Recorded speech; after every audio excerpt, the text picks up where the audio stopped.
20 years ago, my BF and his best friend forcefully entered me and lied about it so my friends and family would turn on me. Now, my then BF offed himself and released a video with the truth, and my family is begging for forgiveness.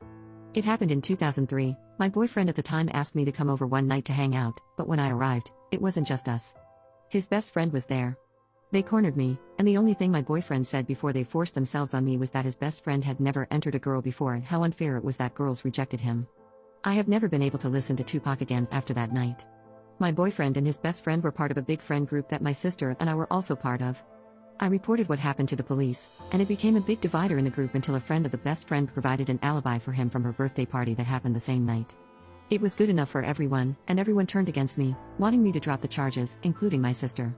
6 months later, the best friend overdosed, and I was blamed for what happened to him. I was ostracized by everyone, including my family. I moved away after the case was dropped shortly after the overdose. I woke up about 3 weeks ago to lots of texts and missed calls from unsafe numbers.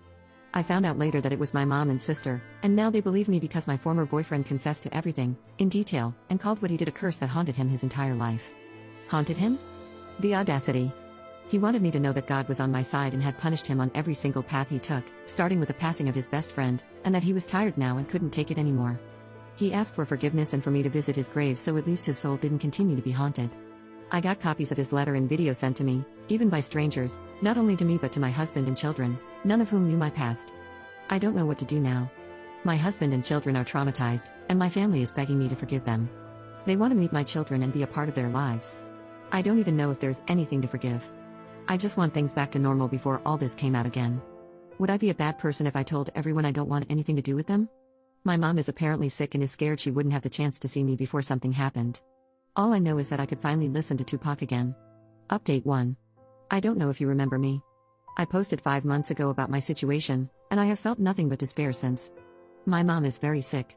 I decided that I didn't want to meet her or any of my family, yet one Sunday morning they were at my door insisting to go inside, insisting to see me before she left this world. She cried because I looked old, not her beautiful girl anymore. Did she expect to meet 20-year-old me? I didn't utter a word and I pushed my sister away when she cried and tried to hug me. They wanted to see my children, but I refused. My children were terrified. Now they have been trying everything to make me talk to them. I have tried to report them to the police, but they yet again proved themselves to be useless. My children aren't feeling well. We are in therapy, especially my son who doesn't even want to look at me, even now. My daughter is very compassionate, but I know that she is as confused and broken as well, but she has always been the kind who tries to make others feel better. My husband and I are separated. We started having issues, and he was angry all the time.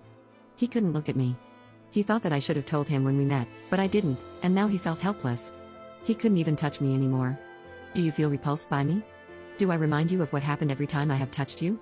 He was going mad, so he said that he didn't want to be with me anymore. I begged him to stay, not only because I love him but because our children, especially our son, is hurting, and we need to help him. But he said that separation is better so our son can get some time off from being with me, I suppose, when he lives with his dad. My rapist's wife is suing me for the damage her husband left me. They have 4 children who are all traumatized by what happened. They still live in my hometown, and everyone knows them. Seeing what happened to my children, I feel nothing but sorrow for his children too. None of them asked to be born. The woman who provided the alibi was outed. I heard that she's lost her job, and people are harassing her. Even with my past, these past months have been the hardest on me. I cry myself to sleep every night. I have lost everything I care about. I wish he had never admitted to anything. He should have let the past be.